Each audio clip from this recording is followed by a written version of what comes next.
That means in the Gulf, in the Middle East, they use the word Sukuk. Under the definition of the standards under IOFI or accounting standards of the Islamic financial institution, Sukuk is an instance where a security is issued. The issuance of a security to portray the ownership of an asset. So that security is called a Sukuk. For example,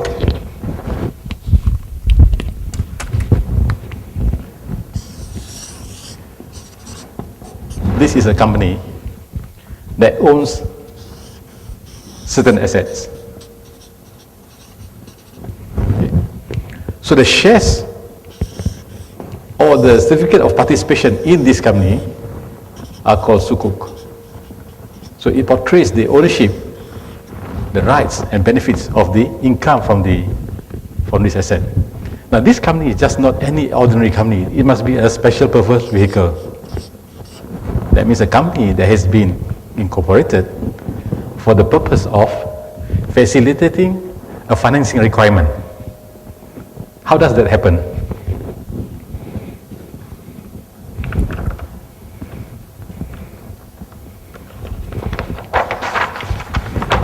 Let's say company A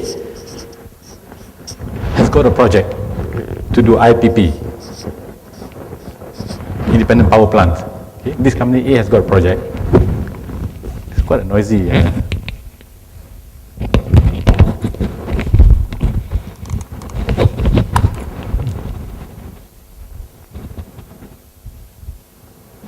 Hello? You can hear?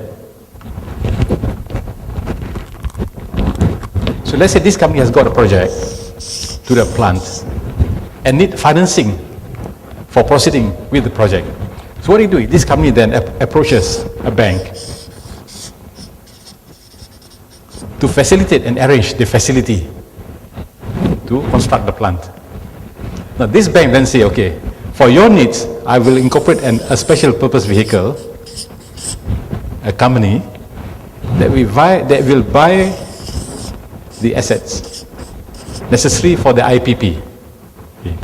But to continue with this company will then raise capital from several investors. Okay, because when you form a company, to raise money, you must bring in investors. Okay. So these are all the investors. And to evidence the participation by the investors in this company, instead of issuing shares, the company issue securities, which is called Sukuk.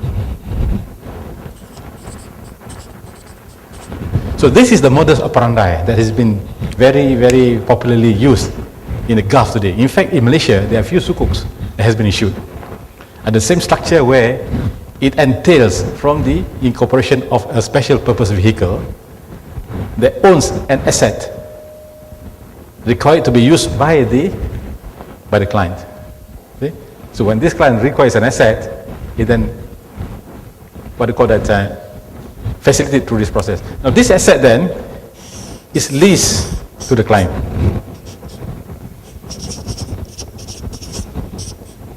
To an ijara structure. Okay? It is leased. So then there is the regular payment of the ijara rental payment. So there's a cash flow.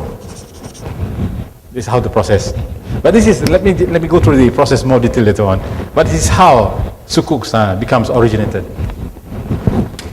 And we have seen over the past 2 years numerous innovation in Sukuk. So Sukuk is also known as Islamic bond and better described as trust certificates or participation securities. This is called either as participation security, or it can be in the form of a trust certificate because it is in the form of an equipment trust certificate. This is the equipment and it is a cert that evidences the ownership of that particular asset, whereby it grants the investor a share of an asset along with cash flow and risk commensurate with such ownership. So when the asset is owned by the Sukuk holders, the Sukuk holder has got the right to the cash flow from there. So this cash flow rights will go to the Sukuk holder. So whatever income that is earned from the equipment owned by the SPV is the right of the Sukuk holders, who are the investors. Now this is the difference in terminology between an investor and a financier. Okay? You finance an operation through straight debt. For example, you go to a bank, you get a house financing scheme from the bank, and the bank becomes the financier because the bank provides the financing. In the case of an SPV structure, the people who put in money are called investors. They are not called financiers, because this Sukuk is tradable. You can sell it in the secondary market. So it is an investment instrument. By virtue of it being an investment instrument, the holders become investors. The initial holder is a subscriber. The secondary holders are investors. So when you say that you have a Sukuk, it means that you are investing in the Sukuk. See, that is how a Sukuk then becomes a money market instrument. It becomes a tradable and negotiable paper, traded in the money market or in the stock exchange. So that is how the dynamism of financing has been evolved. There is a very interesting article which came out in the Financial Times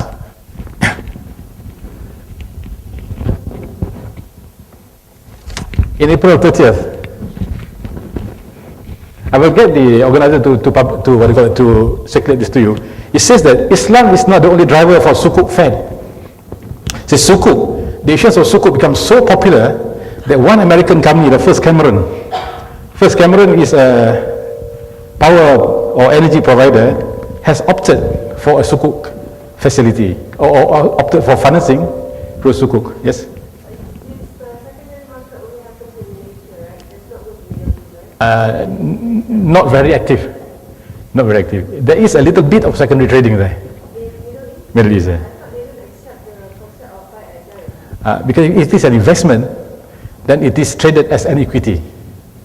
If it is a debt, an asset-based security, it becomes by a dime. Right. So this article, explain the reason why people are opting for Sukuk. It is no longer a religious reason, no longer an emotional issue based on religion or sentiment based on the need to avoid riba. It becomes a very competitive instrument today. And because of the fact that it is a liquid asset, it can be traded. Because of the fact that it is rated, so the risks are known. So there is a lot of interest from the conventional holders to participate in Sukuk. If you can just circulate this. Under the Islamic security guideline, under the Islamic private debt issue, private debt securities guideline issued by the SC, it is defined as a security. See, anything that is structured out of a financial transaction becomes a security, because this is an evidence of your investment in the SPV. It is an evidence of your ownership in the asset. It is the evidence of your right to the cash flow of the asset. So become a security or securities that becomes tradable and negotiable. And most of the Sukuk can be consistent with the conventional ABS or asset-backed security.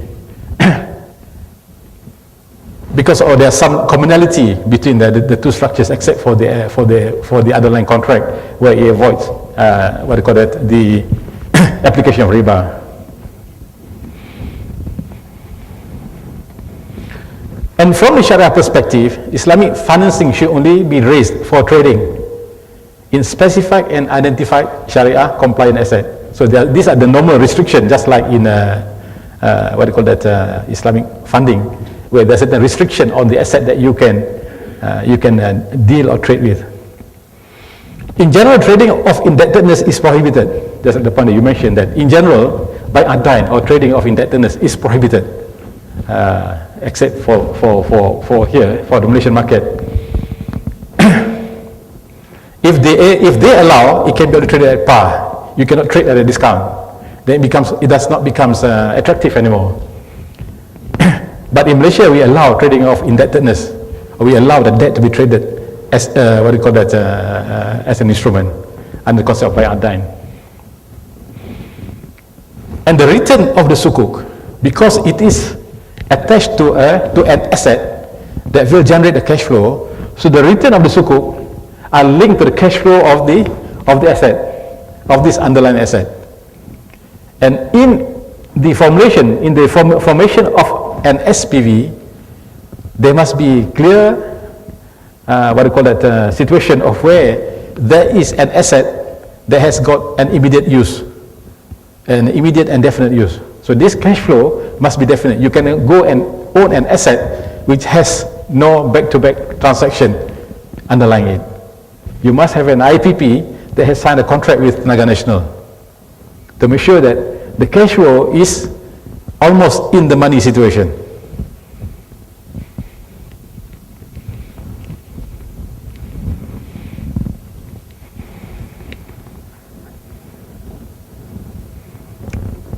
It can be the case of in this case, this is a rental situation, because the IPP then is leased to the company. So there is an ijara contract. So in this case, the asset owned by the SPV is in turn leased to the company A. So there are two contracts. One is a contract of participation in the sukuk. The other one is a contract to generate the cash flow, which is the ijara contract. So there are two contracts here. One is a contract of transaction. One is a contract of transaction where the SPV buys the asset. In this contract of transaction, there is an exchange that has taken place. Okay. And this is a contract of the relationship between the SPV and the investors. The relationship there is an investment relationship. You go in because you want to invest in the structure. And today, most of the financing, whereby there is an asset that can be leased to another party, is no longer done through a murabaha structure, because we want to avoid the conflict in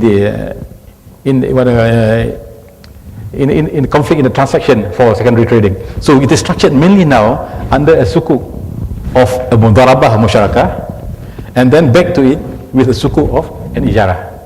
Back to it with a contract of ijara.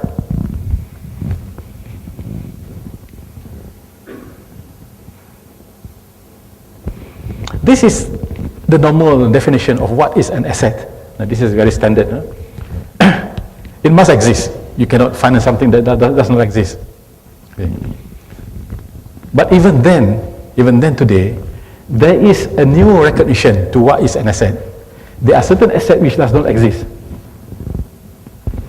There has been a case of in Dubai where the asset is just a business plan. See? They allow the transaction of a business plan.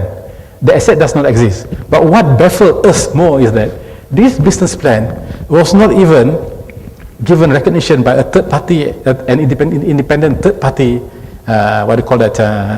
evaluator.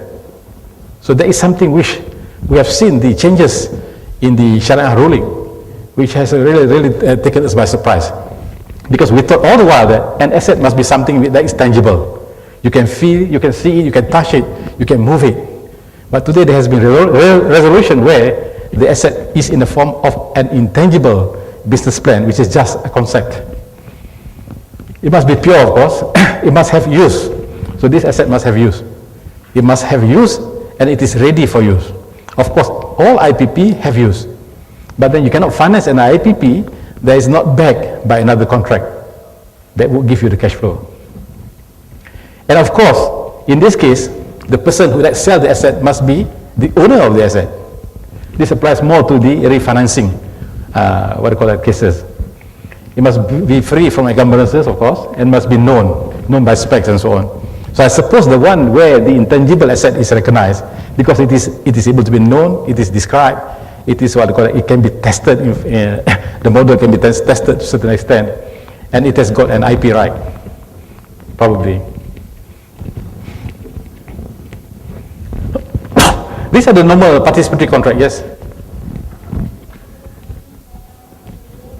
Asset against the value of assets against sukuk value. Value of the asset? Against the sukuk value.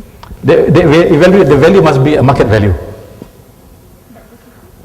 Yeah, the value must be market value, and the sukuk here must be sufficient to acquire the asset. That means you must raise enough money to enable the purchase of the asset. So the guideline for the amount of sukuk is the value of the asset. Does that answer your question? Okay, maybe I misunderstood a bit. What I understand is that the asset is to facilitate the sukuk. The main objective is to generate some money for the business. So when, let's say the asset is 100 million in value, but they want a cash of 300 million, for example, can the sukuk be offered at 300 million despite can the sukuk be offered at 300 million despite the asset of 100 million? I mean, they are actually overvalued the asset base. Under the SC guideline, you can't. We cannot. Because if there is, in the event of a foreclosure, if there is a foreclosure, then there is no justification on the value of the asset. The asset is of a lower value than the amount of the sukuk. So the chances of recovery is very remote then. So normally prudent measures are taken where the value of the asset can be more than the amount of the sukuk. The value can be more, but it shouldn't be lesser than the sukuk amount. Because if that is done, then the risk, the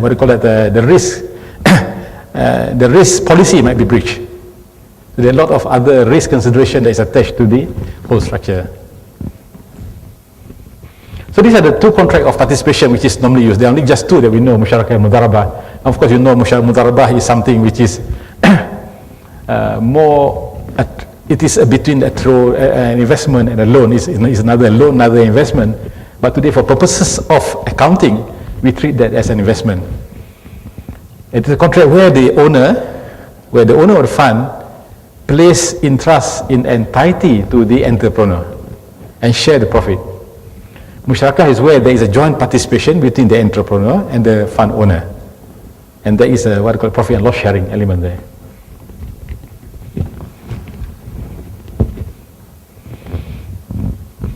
But of course today, yes.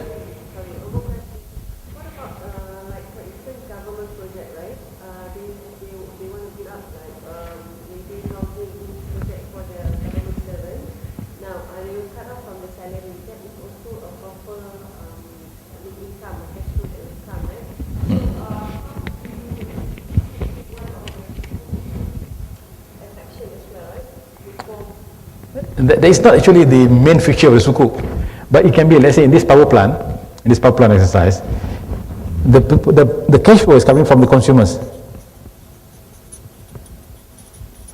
or the users for the monthly billing. See? The monthly billing is likened or akin to the salary deduction of the government servant. So this is the source of the cash flow to the IPP.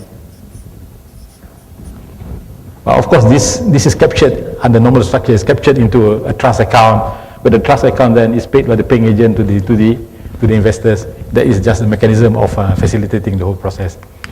But the sukuk is not based primarily on the cash flow from the consumer. It is based on the contract of the PPA contract with Tenaga Nasional, which then derives the income from the consumers.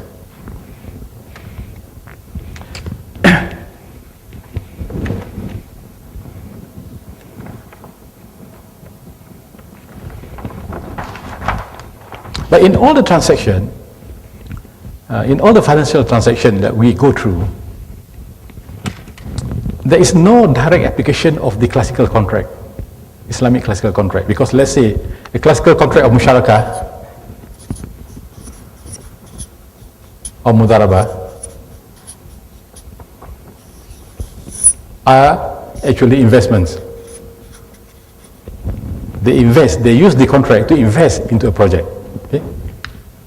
But in the banking protocol, you can't afford to go into such financing because there are many restrictions from the risk consideration, either from the policy of the central bank or from the risk of consideration, where it does not allow any bank to participate in investments, in direct investments. Okay? Direct investments here are structured under venture capital companies or under special private equity funds and so on. So what has been done is that this is brought down to a level of a debt market.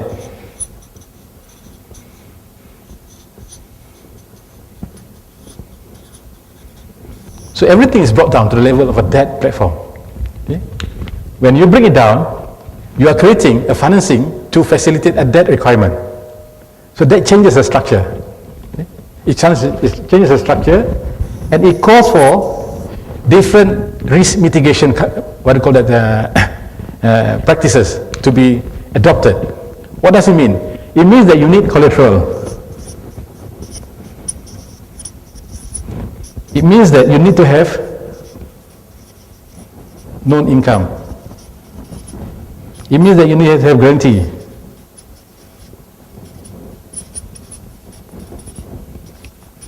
Because it's a debt. Under the banking discipline, any debt that is extended must have a collateral. Okay? If it is a clean, it might be backed by another collateral of a personal guarantee. Okay? So it must have a collateral. There must be a known income. There must be a minimum guaranteed income from the debt. Then there must be a guarantee of recovery if there is a loss. So these are the three parameters among many, many other things which are brought into the structure of a musyarakah or mudarabah. That's why we see today that the application of the participatory contract brought into the debt platform becomes a unique instrument. For example, you bring the musyarakah contract into a house financing. You bring to a house financing. If, let's say, the bank is your partner, your party, your co-party, your co-owner of a house, then the bank becomes your joint participant in the ownership of the asset. But the bank says, I don't want to do that. I don't want to own a house with you just for that purpose. I want to own the house with you, but I will rent the house back to you to be used. So that's a structure they do. There are three new contracts to be floated in the market from Citibank, RHB, and I think also from Kuwait Finance House, where they will introduce musyarakah mutanakisah for the purpose of facilitating a mortgage financing, whereby in that mortgage financing, the person that used the house, which is the co-owner of the asset, is going to become the lessee of the asset. Okay? And as a lessor, there is a collateral given, taken on the house itself. Okay? There is a known income because there is a rental income, and there is a further recourse, a personal guarantee of the lessee. So these are the things that are going to be planted or implanted into the contract to enable it to become a very structured debt contract, which gives a very good risk-weight consideration. See, without this, there is going to be a very hefty risk weight. It's 300% risk weight. But with this, it becomes 50 to 100% risk weight. So you can see the dynamism of bringing contract of participation into a debt platform and structuring it as a debt rather than as a participation contract. So this is the thing that is taking place today. Of course, there are many issues on how to really place the collateral. Because the collateral here is a co-owned asset, given for the purpose of a liability created by just one of the parties. And also there are issues on how to exercise the put option upon default. When there is a default by the lessee, then there is an automatic put option placed under the consideration of a promise to act upon the event of a default. So there are quite a number of things to be refined.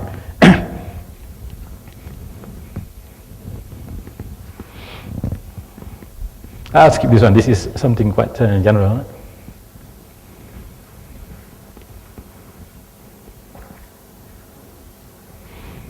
This is what I just mentioned in the beginning on the ABS structures, asset-backed securitization, where there must be the ability to ring-fence the risk with more secured contract. In this case,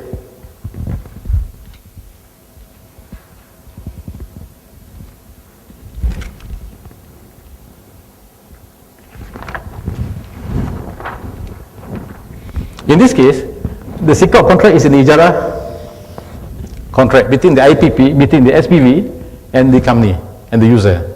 So this is the contract that strengthens the whole cash flow, what they call that, that is promised in this contract.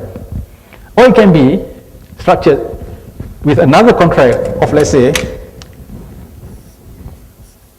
murabah.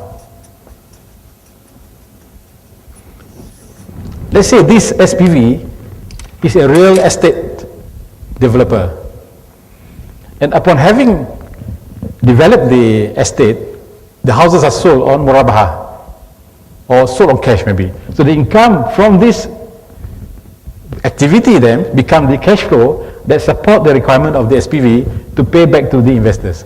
So every participatory contract must be mitigated, must be ring-fenced by another contract that assures the investor of regularity of income. So the risks are mitigated through secure cash flow stream and with lesser operational and credit risk. And more Sharia compliant is to be structured under SPV, under an ABS SPV structure. And this has avoided the issue of buy dine in many, many ways. Of course, the next question is there a secondary market for this? That would be something will be discussed in another topic.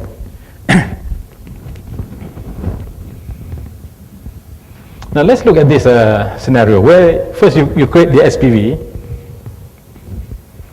and then the SPV then issue mudarabah or musyarakah certs, okay, to the pool of investors or rabal mal, or it can be the musyarakah partner, whichever contract that has been applied. And then the cash that is then given to the SPV together with the sukuk.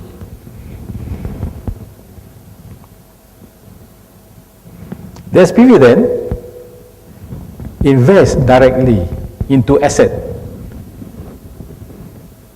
that is going to be transacted into another ijarah contract, or the SPV can then develop, what do you call that, participate in some real estate investment, and then what do you call that, transact further in businesses in the form of murabaha contracts. So that is where the cash flow stream comes from the activity in the green box. And this cash flow then is given to the pool investors. Of course, it is not given direct, it's given through some other structure of a trust, paying agent, and so on. So they complete the profit distribution between the pool investors and also the regular requirement by the SPV, because regularly the SPV needs cash flow for meeting the operational expenses. So that is also taken from the cash flow stream from the whole business. In the case of an ABS, there is first the sale of asset to the SPV. It must be a true sale. A true sale is when the asset is transacted to the SPV and there's no longer any traces of ownership of the original seller. That means I surrender the asset to you and then there's no recourse to me. It's a total exit and total, what do you call that, a complete divorce in terms of ownership from the original seller. The SPV then issue to investors the asset-backed securities, and the proceeds goes to the ABS and goes to the originator as the original vendor, as a vendor of the what do you call that. And in full, then whatever is income from the asset goes to the investors. So in this true sale, when the true sale transaction is complete, it has been completed, the asset now legally belongs to the SPV. It is a non-recourse sukuk. Because now the credit risk performance of this asset is determined solely by this asset. Okay? That's why this asset need to have a back-to-back what do you call that, collateral against it, either in the form of a PPA or in the form of a known project that can be what do you call that, realized. And the income stream, there must be a corresponding income stream from here, back to your question, corresponding income stream to the asset that will be sufficient to meet the servicing requirement of the sukuk. So if this asset is of a lower value, the sukuk is of a higher value, definitely the income stream is not sufficient to service the sukuk. So that's why you must have equality in terms of value of the IPP and the amount of sukuk raised. the IPP must be this asset must be of the same value, or it can be higher than the amount of the sukuk raised from the market. Yes? Yeah.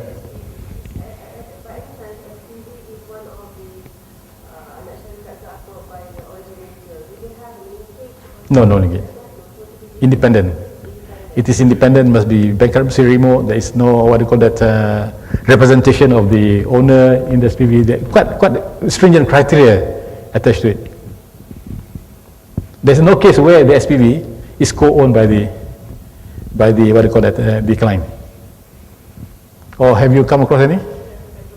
Which one is that?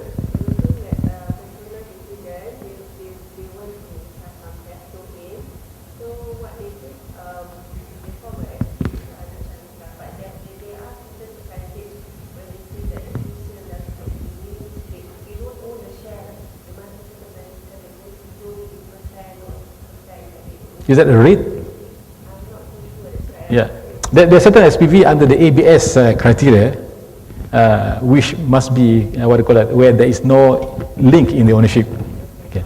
There are certain SPVs, or certain the structure, not really SPV, certain structure of financing under REITs, for example, investment trust, where the original owner must own at least a certain percentage in the business.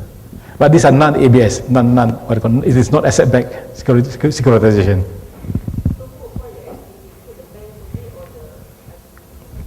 See, the bank would then incorporate the SPV, which will be held in trust by some trustees. Yeah. By the bank, normally by the bank or the company, they co-agree. Yeah. Yeah. But the trustees then will act on behalf of the investors, as to protect the right of the investors as owners of the asset. Right?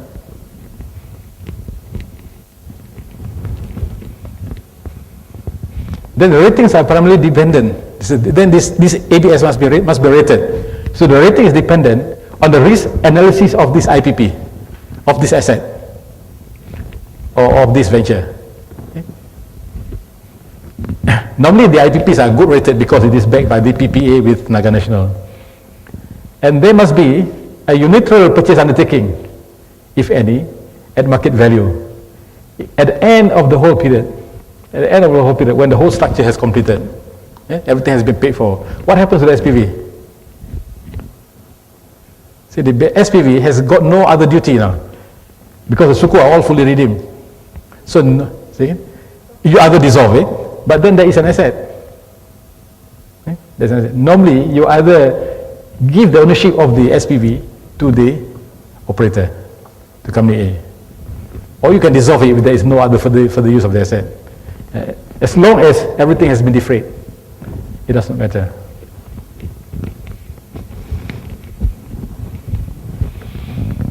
This is a case of an Ambang Sentosa SPV, which is quite unique, because in this case the SPV does not own any asset. Okay.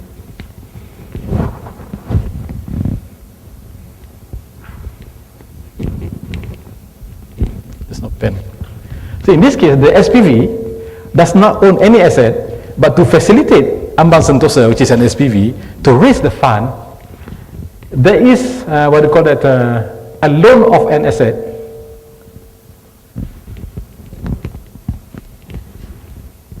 The originator and the one there did a hibah exercise. Okay? Hibah, a gift of an asset to Ambang Sentosa. Oh, is there? Thank you. Here, the originator gave an asset to the Ambang Sentosa on condition that when the transaction of Ambang Sentosa has completed, the asset is to be returned to the originator. So this ABS actually does not own any asset, but it is just to facilitate the what they call that, the financing, the capital raising need of ABS. And then see, once this is transacted with the investor gives the money, and then the sale of asset is then transacted again with Ambang Sentosa on deferred payment. Okay. So there is not an obligation by Ambang Sentosa to pay back the investor on certain scheduled structures.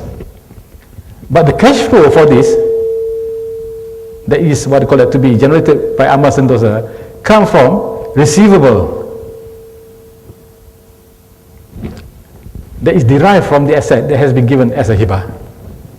So there is one case where the ABS does not own any asset, but was given asset as a gift just to facilitate the BBA transaction.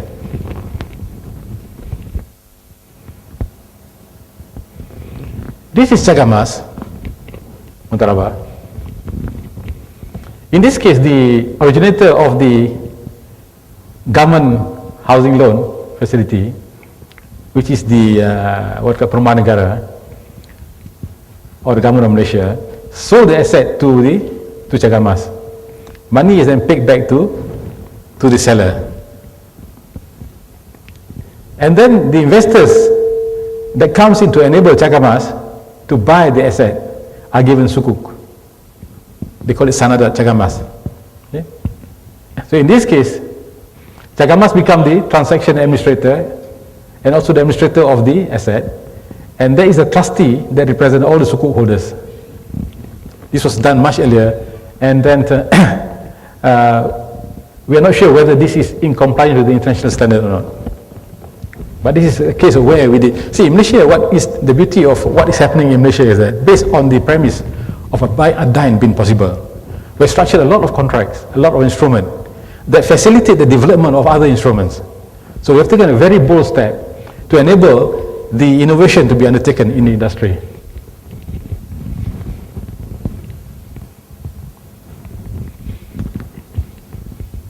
In this case, it does not comply with international standard because it is a sale of Islamic house financing receivable.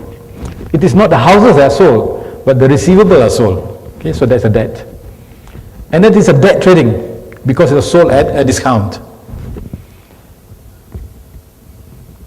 The only thing that's allowable here is that these are musyarakah investors. So it is only one that qualifies out of three.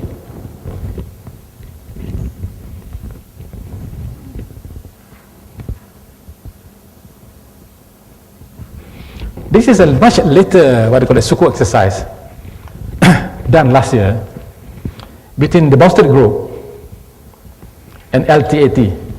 Okay?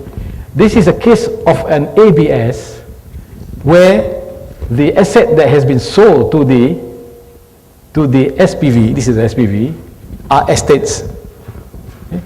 Okay? The whole estate owned by the Boston Group are sold to this issuer, to the SPV, Golden Corp Written. Now this is owned by the share trustee. They have trustees who are the shareholder of this. And then this Golden Crop, the SPV, issues Sukuk Ijarah. We're going to lease back the estate to Boston Group in the form of an Ijarah structure. And so there is a Sukuk Ijarah here. And these are the Sukuk holders, the Sukuk Ijarah holders in this case. Now what is unique here is that as one of the, what do you call that, investor in this SPV is also the LTAT. Now LTAT here is also linked to Boston Group. They are owners of Boston Group. They are not, it is not Boston, but they are the owners of Boston Group. Because this is a musyarakah structure, so they become a musyarakah partner together with the other investors. So the cash flow from the estate then services the requirement of the trust, of the, what do you call it, of the Sukuk holders, and also LTAT.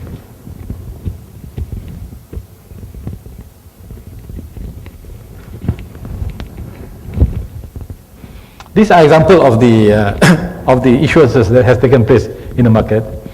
We've got the first one, Abang Sentosa. The second one, Musyarakah 1, Capital Berhad.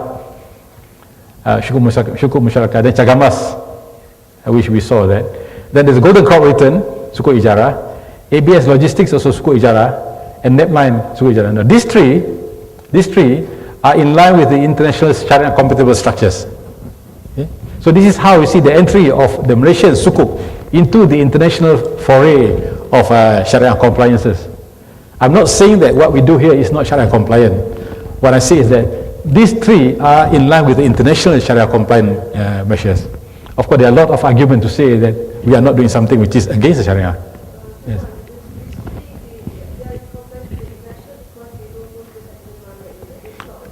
No, not because of that. See, secondary market is, the only objection to secondary market is the buy and dime. Okay. In this case, these are musyarakah papers, where the underlying contract that backs the SPV are in line with the Sharia requirement, international requirement. So the whole process from the incorporation, from the level of incorporation of SPV to acquisition of the asset, cash flow from the asset, and also the structure of the SPV itself are fully in compliance with the international Sharia requirement. See, all this, see, this one can be traded on the on the secondary market. It has been traded here, though not much, but it might not be traded on the international secondary market because it's quite difficult. It's quite difficult to determine the prices, the market value of the security. See, when you want to trade any paper on the market,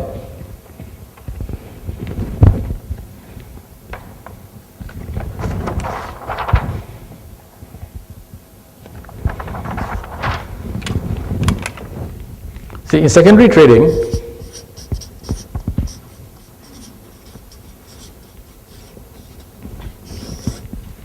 you have two groups. One is a debt market. The other one are the participatory market. In a normal debt market, you can apply discount.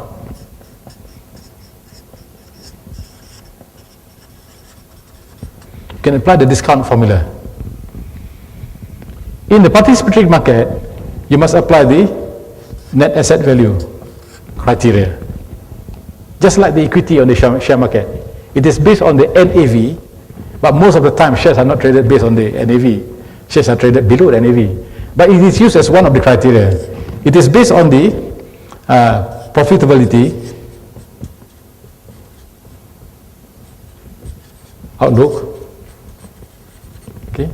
It's based on other new business, etc. Okay. These are the factors that is embedded into the valuation of a share. In the case of Sukuk Ijara or Sukuk, what do you call that, musyarakah, you can incorporate this or some of this into the value incorporation. But there's another element which is always put in, because these are cash flow driven. So there's another element which is normally put in discounting value. Conventionally, or here in Malaysia, we put in the discounting value as one of the elements there. And this is what made the market more interesting. Okay? Because you have some costs implanted into the future cash flow stream. So with these three factors, the value will always remain the same.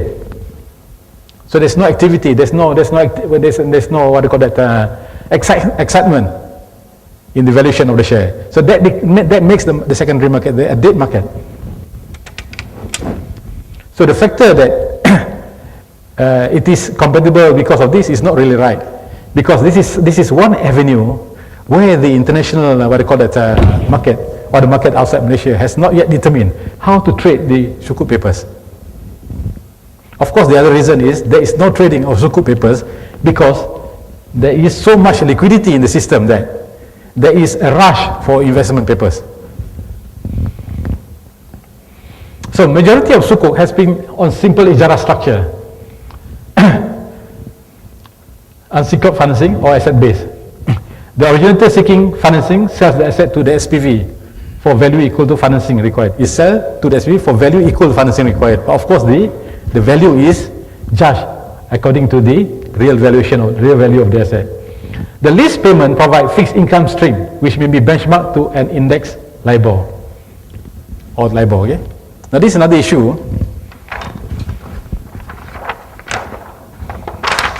That has always been raised. Why are the Islamic securities benchmarked to LIBOR or CLIBOR or SIBOR? Why can't we run away from the benchmarking This is a question that has been asked many, many times. It said that, why don't the Islamic security has its own benchmark? Now, the reason that is always forgotten is that we are entering into a debt platform.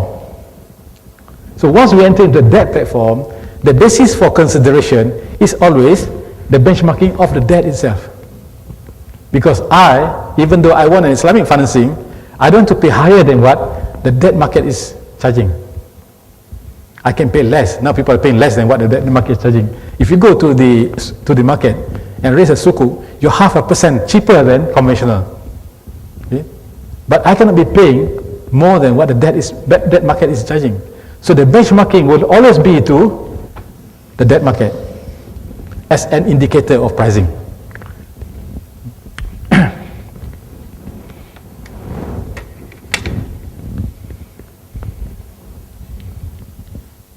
And then it's conducted on a true sale basis. So the ABS is conducted on a true sale basis. So repayment and risky performance is not asset backed but originator based. Now, the repayment risk and also performance risk is not based on the asset.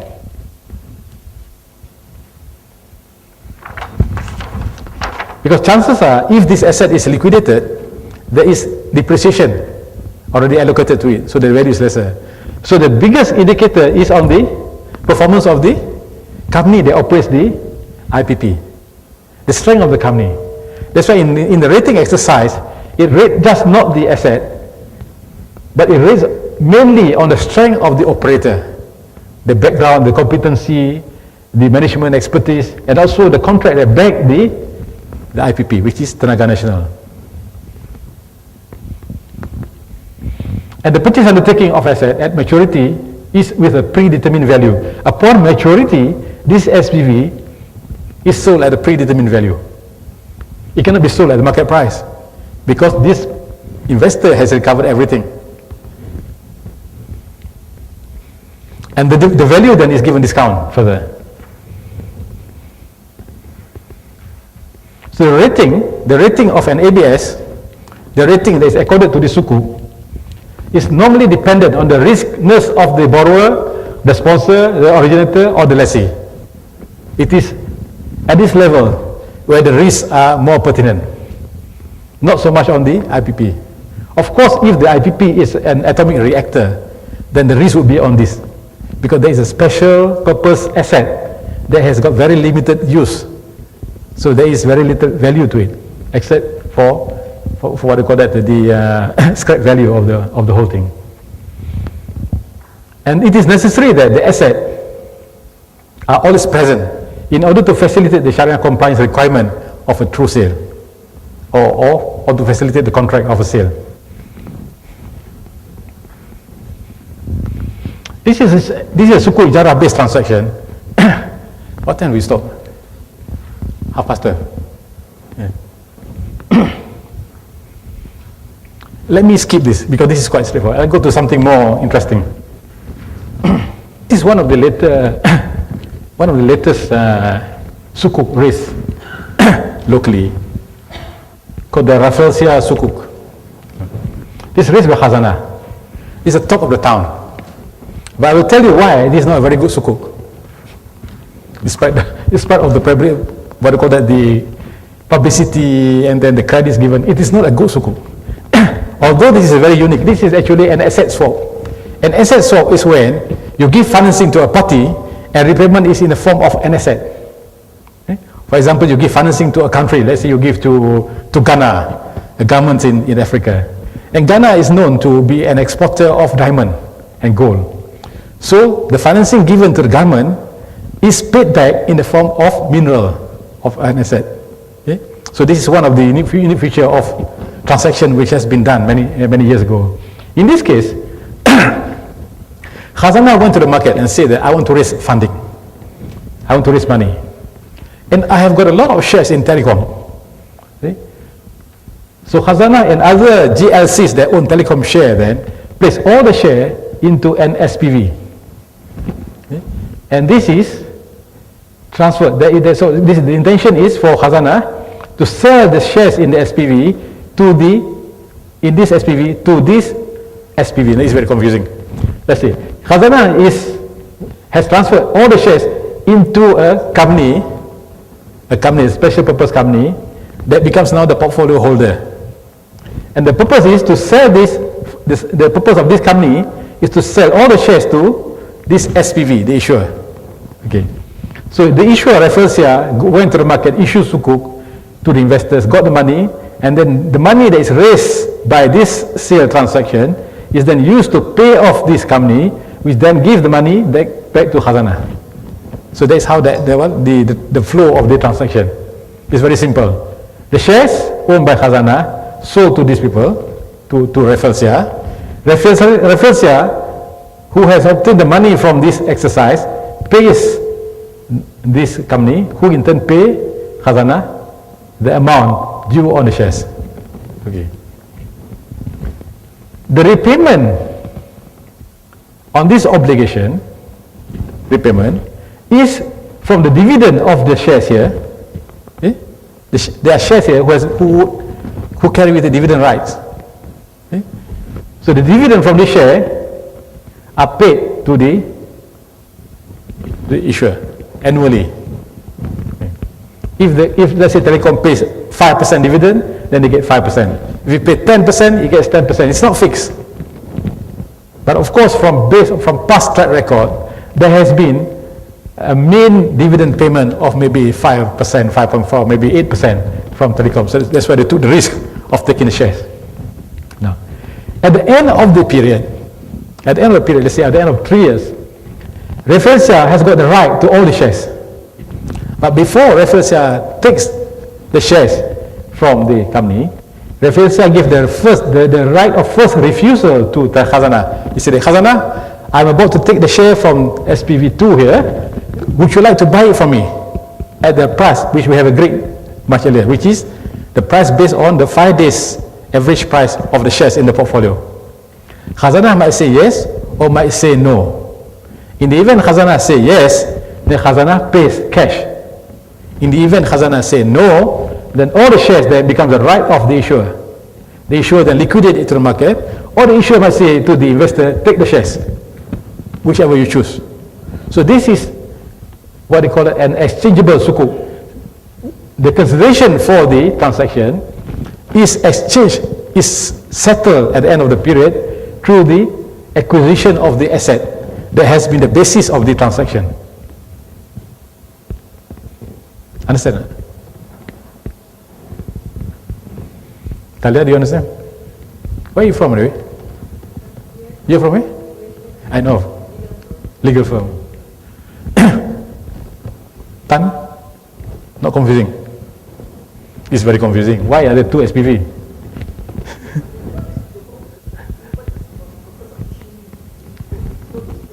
Why 2 SPV? You know, these bankers who did this, they're very stingy with knowledge. Because we asked them, the SC asked them, why do you have 2 SPV? They didn't want to tell. Yeah. But we know the reason actually is, this is to capture some tax rebate. Yeah? This one is to capture some tax rebate or whatever tax benefit that is on the dividend. That's why they have SPV2. Then this SPV is the real SPV in the sense of an ABS. Bankruptcy remote, it is separate from the Khazanah, no relationship, and so on. Okay? This is a real SPV. This is just what you call a single purpose SPV for purposes of tax. Say again? Yeah. At the end of the period, see, what you get is share now. Is this a money market instrument, or is this a Bursa instrument?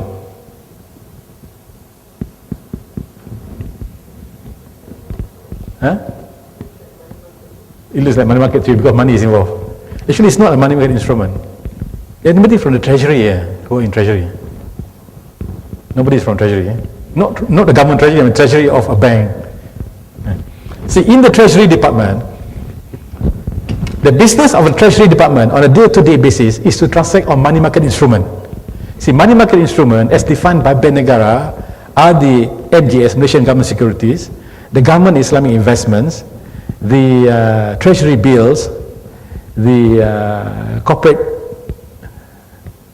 notes or corporate papers, which is the short-term paper, or the private Islamic private debt securities or other bonds.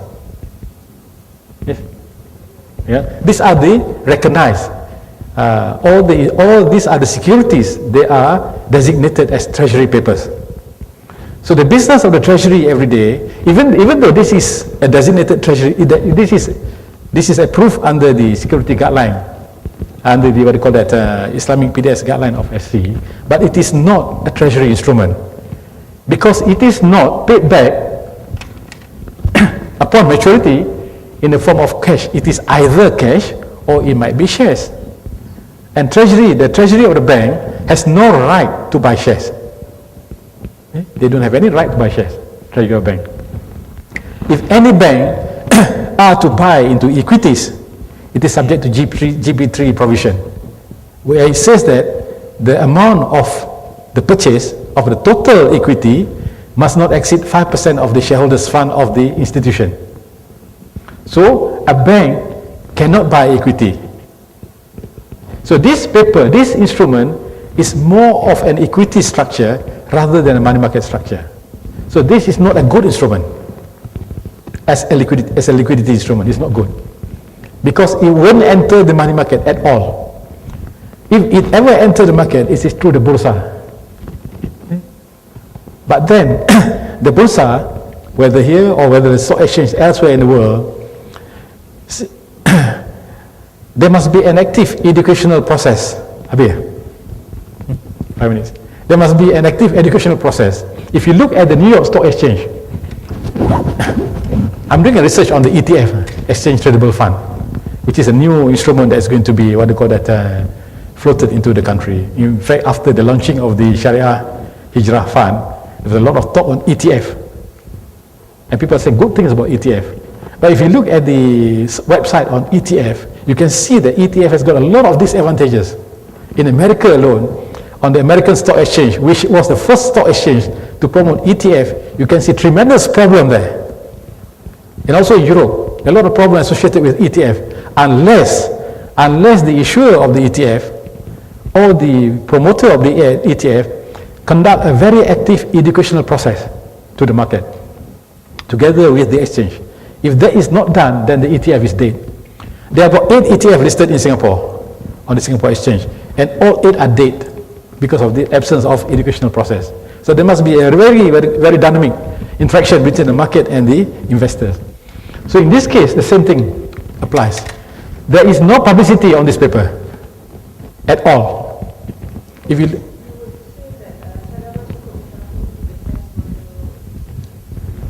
it is a money market instrument, because it is paid off. The final consideration is cash, so it's an instrument. In fact, it's very popular, very widely traded. Yeah, because that particular paper is a liquid asset. So in this particular paper, you look into Khazanah, it wouldn't expand even beyond this. It doesn't even explain the structure. It is so improprietary to them, because they say that we don't want to let others to follow this structure. Now, in any product structure, it is very important that the market is made known of the underlying transaction, of how it is structured, how the payments are coming in, and what are the pertinent risks to it.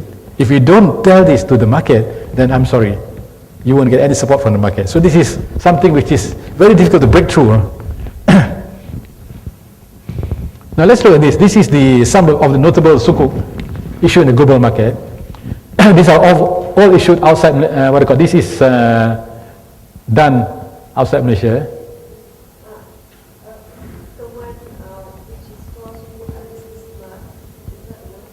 Which one, this one? Is it? No. It's usually investment. I'm not sure about that. Yeah, I'm not sure about that. But this is only one out of Malaysia. Okay, this is done. APAR is a very interesting sukuk. In this case, I don't know whether you're familiar. In this case, this is a mudarabah. With a guaranteed return. Mudarabah with a guaranteed return. with a guarantee undertaking on the asset purchase by the same person that originated the instrument. So there is something which is quite baffling to us, because the same party, if it's the third party we can understand, the same party. And this is the East Cameron Sukuk was or is the first Sukuk raised by an American company. So this you can see, if you read the article that I just gave, you can see that there is a comment on East Cameron Gas. Why is an American company that has no knowledge of what Islamic financing is, the first Sukuk of this, what I call, even though the size is small, it's not well rated, but went into a bold move to raise financing for its requirement in America in the form of an Islamic contract. So that article is quite interesting, because it opens our mind to say that because of the competitiveness of Sukuk, because of risk factors associated with Sukuk, which is so well mitigated, that now the market is coming to look into these alternative structures. The Japanese are so, what is the word? So excited with the word Sukuk that they want to have in the book something called Sukuk. So they did an exercise with RHB. I think it is about to be announced sometime this year. The JICA, the Japanese Investment Fund, placed some money with RHB Islamic, and they want the instrument issued out of that placement to be called Sukuk. So we told them that it is not a Sukuk because it is not a funding, it is not a financing exercise. It is a deposit instrument. It's not a Sukuk because it is not a debt instrument. It's in fact a deposit instrument. So we gave them another name, Arabic name, and they were very excited about it because they want to be the first in having something unique in the book. So basically, these are the development or structures of today's. No wait, there are some advantages. Let me go through. I mentioned earlier that there are two styles of raising fund. One is asset-based. The other one is asset-backed. Asset-based is when there is the creation of an SPV, special purpose vehicle. Asset-backed is when it is a security issued pursuant to a debt contract that has been entered between the client and the financier. So the future is that in this case, there is the use of Sharia compliant asset to facilitate the issuance of a Sukuk. So there must be an asset here that facilitates the Sukuk. In this case, the asset backing Sharia compliant asset or business venture which form primary source of income to the investor. So the asset has been transacted into some straight debt contract. The key accounting concept here is that this is on balance sheet for the originator or the obligor. This is off balance sheet for the originator. This is a true sale criterion. In the case of I'm sorry, I got confused there. Asset base is when it is a straight debt. Asset back is when an SPV is formed. Okay? In this case, you do a BBA sale with a client. BBA sale, there is an asset that has been transacted. So that BBA contract is securitized in the form of a debt security. In this case, it is owned by the SPV. Accounting-wise, under the asset back, it is on balance sheet. It is a financing on balance sheet. Whereas this one from the outright is off balance sheet. You can see that this one is immediately an investment instrument which is off balance sheet. Whereas this one is first and on balance sheet. But through the process of securitization, it is transformed into off balance sheet. And the funding cost here, you can see the funding cost. If you go to a bank and say, I want a debt, I want to take a BBA facility, the pricing is higher. The pricing is BLR based. Whereas in an ABS, the pricing is OPR based. So you can see the difference in the pricing there. And the strength of the asset here is not in the value of the asset, but the cash flow stream from the asset. Okay? In this case, the strength is on the party that has got the facility, not on the asset. And the rating here is corporate rating on the issuer. Whereas here the corporate rating, the rating is on the strength of the cash flow. You can see two different evaluation processes there.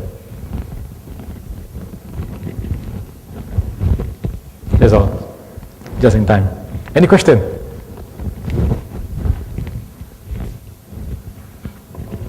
No question? No question on this side? So in that case, then I would like to thank you all for giving me time to deliver some of the information on the development of Sukuk. And thank you. Assalamualaikum. Salam sejahtera.